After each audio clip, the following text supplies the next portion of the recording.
बच्चे 2 minute 5 minute late पहुँचते हैं। वो रो रहे हैं, गिड़गिड़ा रहे हैं, गेट को पटक रहे हैं, लेकिन टीचर्स अंदर नहीं जाने दे रहे हैं कि ये हमारा कानून है और आप लेट पहुँचे हैं। इतनी सख्ती ज़रूरी है। कानून उन लोगों के लिए क्यों नहीं बनता? आपने अभी रिसेंटली एपिस्टेल फाइल के बारे में सुना होगा। कितनी क्रूरता की हदें पार हो गई वहाँ। ये पावरफुल लोग थे, ताकतवर लोग थे, उनका नेटवर्क बड़ा था। आप सभी को नमस्कार। आज फिर से हमारे बीच में विवेकानंद केंद्र के सह नगर प्रमुख श्री इंद्रजीत चौहान जी आ गए हैं। और इसके पहले आपने पिछले एपिसोड में देखा होगा, परीक्षा और मानसिक दबाव के बारे में चर्चा हुई थी इनसे। तो दर्शकों, आप देख रहे हैं मंथन विद मोदी में संवाद कार्यक्रम। तो चलिए अब आज हम भाई साहब से चर्चा करते हैं, उसी विषय से रिलेटेड आगे बढ़ते हैं। भाई साहब नमस्कार, कैसे हैं? बढ़िया। पिछले एपिसोड में हमारे दर्शकों को आपने बहुत अच्छी जानकारी बताई थी, और परीक्षा दे हंसते हंसते और विवेकानंद केंद्र, ये सब चीज़ें आपने बताई थी, और हमारे दर्शकों ने आपकी इन बातों को बहुत पसंद भी किया। तो हमारे दर्शकों को आप एक बार धन्यवाद दे दीजिए कि आपने इतना लाइक किया। व्यूअर्स का बहुत बहुत धन्यवाद जिन्होंने इस कार्यक्रम को, उस एपिसोड को पसंद किया। भाई साहब, आज का पहला प्रश्न, तैयार हैं आप? ठीक है। अभी कुछ वीडियोज वायरल हो रहे हैं, आपने भी देखा होगा इंस्टा या फेसबुक में, कि 10वीं और 12वीं के एग्ज़ाम चालू हो चुके हैं। तो कुछ बच्चे 2 मिनट 5 मिनट लेट पहुंचते हैं। वो रो रहे हैं, गिड़गिड़ा रहे हैं, गेट को पटक रहे हैं, लेकिन टीचर्स अंदर नहीं जाने दे रहे हैं कि ये हमारा कानून है और आप लेट पहुंचे हैं। तो इतनी सख्ती ज़रूरी है क्या? सख्ती मतलब मेरे हिसाब से सख्ती इतनी भी नहीं होना चाहिए कि कोई आपकी सख्ती की वजह से मतलब बहुत ज़्यादा वो अपने आप को प्रताड़ित महसूस करे। बिल्कुल है तो बिल्कुल अबोध बालक ही होती है ना, 10th 12th जो है ना। तो ऐसे स्थिति में हो सकता है वो बहुत कुछ बड़ा गलत स्टेप ले ले। हाँ, है ना। मेरे हिसाब से इतनी सख्ती तो नहीं होना चाहिए, फ्लेक्सिबिलिटी होना चाहिए। 5-10 मिनट से आप ये तो देखो, उसकी साल भर की आप मेहनत प्रभावित हो रही है, खराब हो रही है। ऐसा ना करें कोई काम, है ना, कि उसको, और उसके पीछे क्या कोई जेन्युइन रीज़न ही होगा ना, कोई जानबूझ के तो कोई लेट आता नहीं है। बिल्कुल। तो ये भी तो ध्यान रखा जाए। और आप ये कर सकते हैं, उसको एंटरटेन करें, उसको बैठने दें परीक्षा में। ठीक है, ये कर सकते हैं कि 3 घंटे हैं तो जितनी देर वो जब तक बैठे उसको अलाउ करें, जितना समय बचा है उतने में वो पेपर दें।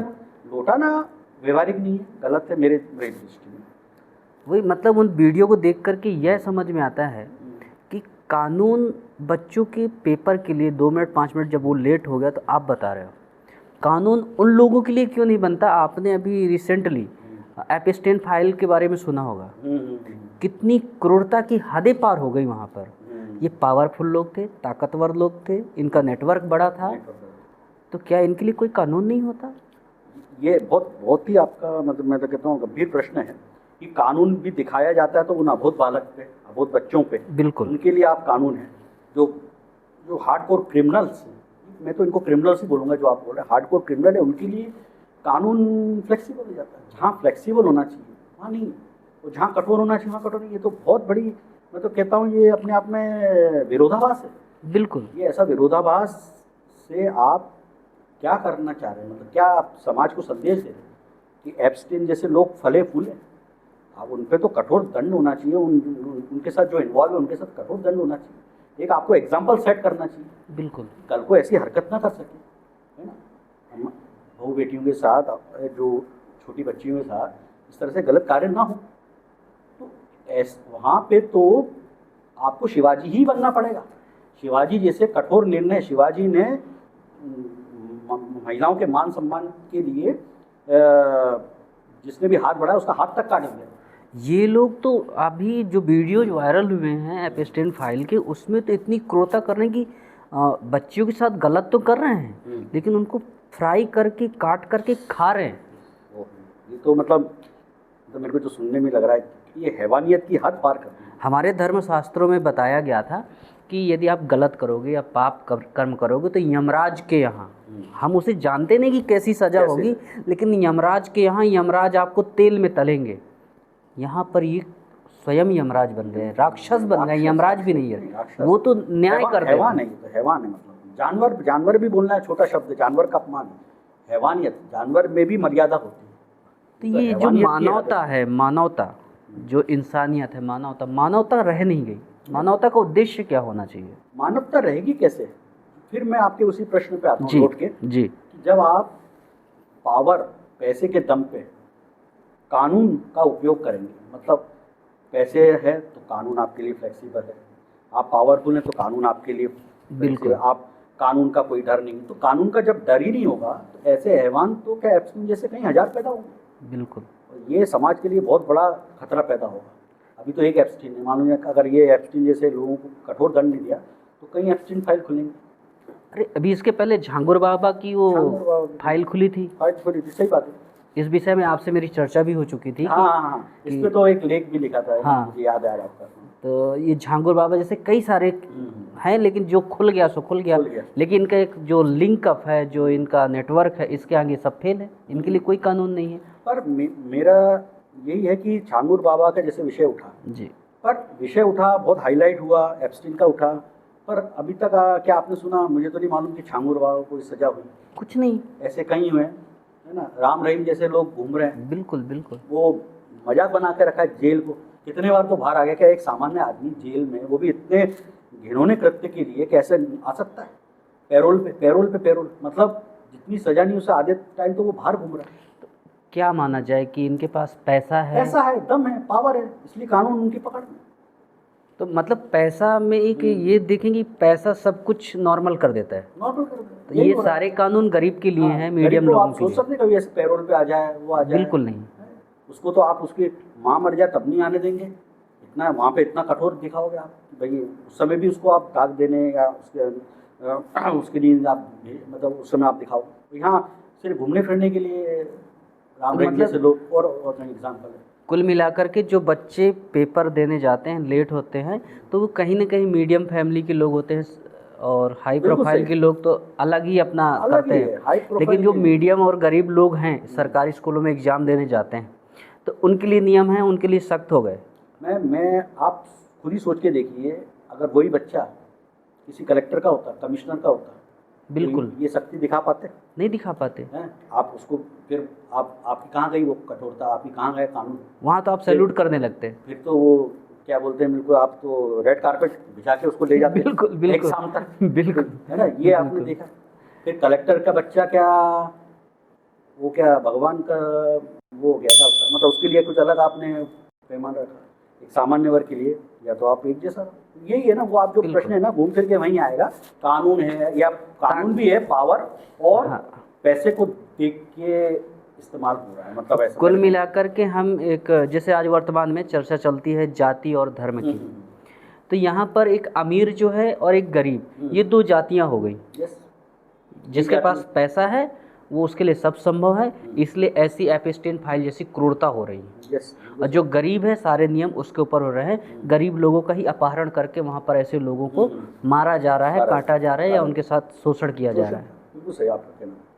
जैसे अभी हम एक छोटे बच्चे की बात बताई कि एग्ज़ाम की बात चल रही थी, है ना, लेकिन अब जैसे जाति की बात आई, अमीर और गरीब, ऐसे आज वर्तमान में लड़ाई चल रही है, मैं ब्राह्मण हूँ, मैं क्षत्रिय हूँ, मैं ये हूँ, मैं यादव हूँ, मैं अन्य जातियों को लेकर के। और अभी हमारे जो आरएसएस प्रमुख हैं, उनके भी कुछ बयान ऐसे हैं जिन्हें लोग विवादित समझ रहे हैं। उस पर आपका क्या कहना है? इस पे मेरा ये कहना है कि पहली बात तो ये जाति जो है ना, जातिवाद है ना जी, ये सनातन और हिंदू धर्म के ऊपर मैं समझता हूँ एक कलंक जैसा ही है। और आज के परिप्रेक्ष्य में तो ये इतना भेदभाव नहीं होना चाहिए। अगर हम सच्चे सनातन ही हैं तो हमें इससे ऊपर उठना पड़ेगा। अगर हम जाति और ये ब्राह्मण और इसी में बटे रहेंगे, क्षत्रिय या हम जो दूसरे हैं उनको उपेक्षित समझेंगे, तो फिर हम एक नहीं हो पाएंगे। और वही है जो हमारे माननीय प्रधानमंत्री जी बोला था, बटेंगे तो कटेंगे, वो होगा। नहीं, एक रहेंगे तो बचेंगे। जो सनातन संस्कृति है, जो हिंदुत्व है हमारा, इसमें जातियाँ जरूरी है, क्योंकि जाति एक सामाजिक व्यवस्था हो गई मेरे हिसाब से। मैं इसको अगर थोड़ा यदि हम इसे हिस्टोरिकल, इसे हम धर्म में ना जोड़ें, जाति एक व्यवस्था है। और देखिए जाति व्यवस्था है, ये आपका बिल्कुल सही है। और अगर आप पहले देखें, हिस्ट्री में जाके देखें, तो जाति मतलब कोई भी, जैसे धोबी है तो धोबी एक जाति बन गई क्योंकि उसका व्यवसाय है। नाई एक जाति बन गई, वो व्यवसाय से जाति का निर्माण हुआ, बिल्कुल है ना। नाई वो बन गया, है ना। ऐसे ही मैंने आपका उदाहरण दिया। तो ये सब जो जातियां हैं उस समय के प्रोफेशन, बिल्कुल वो प्रोफेशन है, और उसमें कोई ऊंचा छोटा हाँ। बड़ा कोई प्रोफेशन नहीं होता, सब सब बड़े होते हैं, सब मतलब सबका एक सम्मान होता है और सबकी जरूरत है समाज की दृष्टि।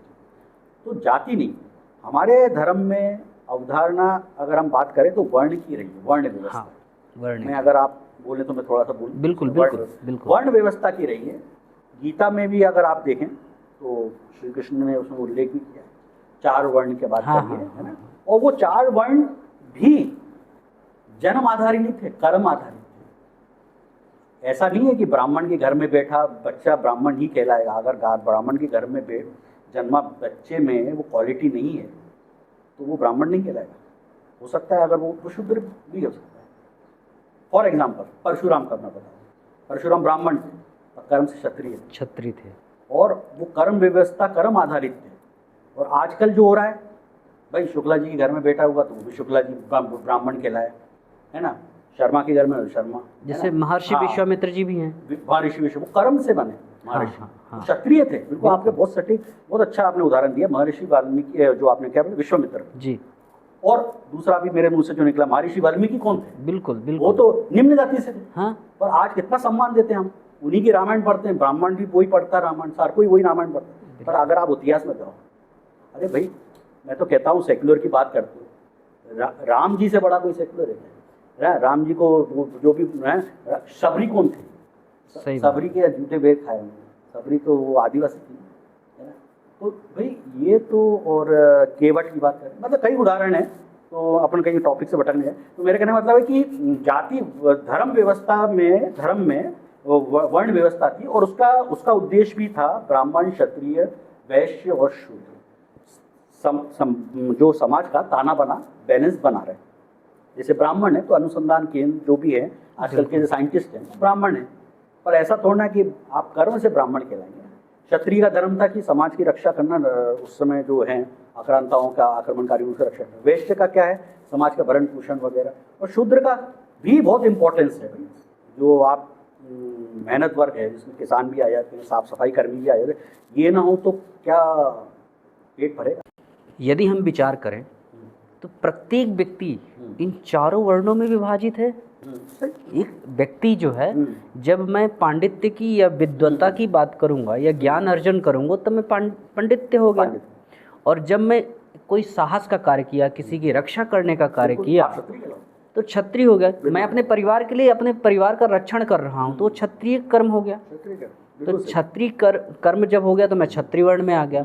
जब मैं अपने घर परिवार के लिए धन की आवश्यकता है, उसके लिए कमाने जाता हूँ और उसका संरक्षण करता हूँ, धन को बचाता हूँ, उससे व्यवस्थाएं घर की करता हूँ, तो वो वैश्य हो गया। जब मैं घर में साफ सफाई और मेरे करता हूँ या कचरा उठाना है तो वो एक शूद्र की काम हो गया। बहुत बहुत बढ़िया, आपने बहुत ही प्रैक्टिकल और बड़ी व्यवहारिक दृष्टि से इस चीज़ को समझा है। बहुत अच्छा। तो ये मेरे हिसाब से, ये मेरी विचारधारा बिल्कुल सही, बिल्कुल सही। तो ये कर्मोचित जो कार्य है, कर्म प्रधान है। हाँ, तो इसमें कहीं पे भी वो नहीं है कि जो आजकल जो बात है, तो उस समय फ्रीडम थी कि कोई भी अपने कर्म के हिसाब से, अपनी क्वालिटी के हिसाब से क्षत्रिय भी बन सकता था, ब्राह्मण भी बन सकता था, वैश्य भी बन सकता था।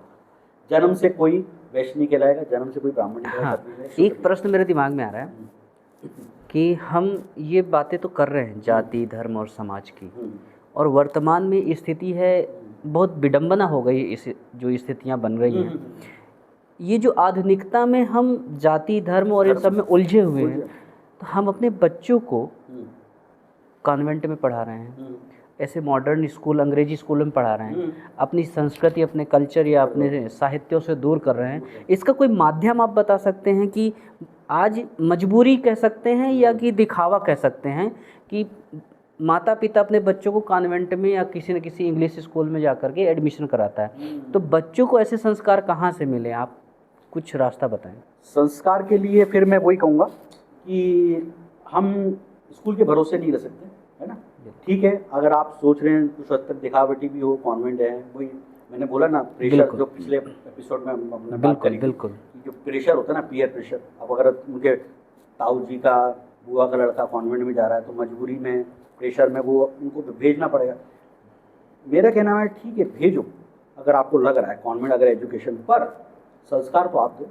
संस्कार के लिए माँ बाप की जिम्मेदारी बढ़ती है। बिल्कुल। अब क्योंकि मैं विवेकानंद केंद्र से हूँ तो अब मैं इस पर थोड़ा बताना चाहूँगा कि संस्कार वर्ग के लिए, हमारे जैसे संस्कार की बात करें तो इसके लिए विवेकानंद केंद्र, जी मैंने पिछले एपिसोड में बताया, संस्कार वर्ग भी एक कार्य पद्धति है। बिल्कुल। उसमें माँ बाप अपने बच्चों को जोड़ सकते हैं, ठीक है। अगर वो नहीं है सक्षम, आप ऐसे बच्चे उसमें जोड़िए, है ना। और परिवारों का भी बहुत इम्पोर्टेंस है, इसको हमने ध्यान में रखते हुए एक विवेकानंद केंद्र ने अमृत परिवार की परिकल्पना की। अच्छा। अब अमृत परिवार का कल्पना में अमृत परिवार कैसा होना चाहिए, जो कि भारतीय संस्कृति हो, जिसमें सब बैठ के भोजन करें, सब बैठ के आराधना करें, है ना उसमें तो ये जो उससे संस्कार डेवलप होंगे, क्योंकि माँ बाप ही हैं सब जो है ना, जो अपने बच्चों को संस्कार दे सकते हैं। आपको बाहर से आप उसको वो नहीं कर सकते इम्पोर्ट ना, तो घर से ही वो होगा। तो मेरे कहने का मतलब है कि विवेकानंद केंद्र से जुड़कर, भले ही आप कॉन्वेंट में पढ़ाए कोई प्रॉब्लम नहीं, पर ये जरूर दायित्व है माँ बाप का कि वो अगर खुद दें तो और अच्छा, नहीं तो ऐसे संस्था से जुड़ें जो सनातनी विचारधारा को पोषित करती है, सनातनी संस्कृति को पोषित करती है ना, और जिसमें इस तरह के संस्कार लोग बच्चों में रोपित किए जाते हैं। तो ये मेरा, और बच्चों में संस्कार आ जाएगा, अपनी संस्कृति की शिक्षा आ जाएगी, तो समय की पंक्चुअलिटी भी आ जाएगी। समय की पंक्चुअलिटी और जो बच्चा अभी लेट पहुंच रहा था एग्जाम में, वो भी बिल्कुल नहीं टाइम पे पहुंचेगा। पहुंचेगा, एडवांस केंद्र में से पहुंच जाएगा। जुड़ेगा तो नेचुरली उसको डिसिप्लिन होगा, उसको मालूम होगा कि मुझे इतने बजे उठना है, इतने बजे अपना काम करना है, इतने बजे निकलना है। तो ये सब उसके उसमें आ जाएगा, जो बोलते हैं ना पर्सनैलिटी डेवलप। बिल्कुल। पिछली बार जैसा बनने बात की, पर्सनैलिटी डेवलप होगी, और वो फिर वही बात आ जाएगी कि अगर ऐसी बाय द वे ऐसा हो भी जाए उसके साथ, तो उसको वो अपनी अंतिम परीक्षा नहीं समझेगा, वो उसको कोई बहुत बड़ा पहाड़ टूट गया ऐसा नहीं मानेगा। मतलब मानसिक आघात को भी झेल लेगा हंसते हंसते। हाँ हाँ, क्योंकि वो उसको अंतिम लक्ष्य नहीं मानता, बिल्कुल, है ना। विवेकानंद केंद्र में यही सिखाया जाता है, आपका अंतिम लक्ष्य कोई परीक्षा पास करना नहीं, कोई नंबरों के पीछे भागना नहीं, आपका अंतिम लक्ष्य बहुत बड़ा है। आपको अपने जीवन को सार्थक करना है, सफल। आजकल का जीवन क्या सिखाता है, कॉन्वेंट एजुकेशन, आपको सफल होना है, सफल होना है। तो विवेकानंद केंद्र क्या बोलता है, आपका जीवन सार्थक होना चाहिए। बिल्कुल, सार्थक और सफल में बहुत। और एक सबसे बड़ी बात और है कि जब व्यक्ति विवेकानंद केंद्र में संस्कार वर्ग से जुड़ेगा, अपनी संस्कृति और अपने समाज से जुड़ेगा, साहित्य से जुड़ेगा, तो ये जो एक विडंबना आती है, कुरीति फैलती है कि धर्म परिवर्तन या दूसरे धर्म में अट्रैक्शन होगा, तो एक आपने नाम सुना होगा मुस्लिम धर्म। ये धर्म है या पंथ है, क्या है, इस पर क्या कहेंगे? मैं तो धर्म भी नहीं बोलूँगा इसको, मेरे हिसाब से ये मजहब ही बोला जाए। अच्छा। और हाँ, ये धर्म नहीं बोला जाएगा, इसको मजहब ही है। और कई लोग करते हैं ना धर्म को इंग्लिश में रिलीजन बोलते हैं, वो भी गलत करते हैं। अच्छा। धर्म का कोई अनुवाद नहीं हो सकता। हमारे यहाँ तो हर ड्यूटीज़ को धर्म कहा गया, हमारे यहाँ तो पत्नी धर्म, राज धर्म। हाँ, जैसे अभी वर्ण की बात चली तो क्षत्रिय धर्म, ब्राह्मण धर्म, ये है धर्म। तो हम धर्म का भी अपमान करते हैं ना, उनको आप मजहब बोलिए, मजहब है वो, मजहब है बस, आप धर्म नहीं बोले। धर्म तो मैं कह रहा हूँ उसका अर्थ तो बहुत व्यापक है, बहुत बड़ा है। धर्म एक विस्तार है। और आपने जो बात करी है, यही एक कई बार ऐसा होता है ना, इसी कमजोरी के कारण हमारे यहाँ की बच्चियाँ ये वो दूसरे कन्वर्ट हो रही हैं। मेरा कहने का मुद्दा यही था कि जो आज छोटे छोटे बच्चों, जो अभी सबसे पहले मैंने चर्चा में उठाया एपस्टीन फाइल, ये अपनी संस्कृति से दूर होना या उनका उस समुदाय में जाना, ये हम जब अपनी कल्चर के बारे में नहीं जानते, हमारे माता पिता हमें नहीं बताते, तब हम उस कल्चर को अपना पसंदीदा कल्चर समझ लेते हैं। इस पे एक आध 2 साल पहले कोई मूवी आई थी, the Kerala file, Kerala story, उसमें यही दिखाया गया है। हाँ, आपने उसमें 2 लड़कियों को टारगेट किया गया था, है ना। और अगर आप देखें उसमें गहराई से, तो उसमें एक क्रिश्चियन भी थी, है ना, और एक हिंदू थी। और मुस्लिम लोग उसको टारगेट कर रहे थे कन्वर्ट। ये बहुत, इसको लव जिहाद है, लव जिहाद का पूरा बताया था। उसमें हिंदू को बहुत आसानी से उन्होंने अपने मजहब में जाल में फंसा लिया। क्रिश्चियन को वो नहीं कर पाए। अब यहाँ पर वही बात आता है ना, या इसका मतलब है हमारे संस्कार उतने स्ट्रांग नहीं थे, हमारे फंडामेंटल, हमने बच्चों को वो संस्कार दिए नहीं, धर्म का ज्ञान दिया नहीं। क्रिश्चियन में हर संडे को जाते हैं वो चर्च, आपको भी मालूम होगा, बिल्कुल, तो उनको पढ़ाया जाता है, उनको वो ठीक है, उनके फंडामेंटल स्ट्रांग है, तो वो कन्वर्ट नहीं हो। जैसे उनके में, हाँ, सब आपने रविवार का बताया कि रविवार को जाते हैं, अन्य में शुक्रवार को जाते हैं। हमारे धर्म में ऐसा कुछ नहीं है कि माता पिता ले जाकर के मंदिर में धक्का दे के जाके मंदिर में जाकर के पूजा होना चाहिए, मेरे हिसाब से होना चाहिए, धर्म की शिक्षा होनी चाहिए। हम जैसे बच्चों को समर कैंप में भेजते हैं, ऐसा कुछ हमें भेजना चाहिए।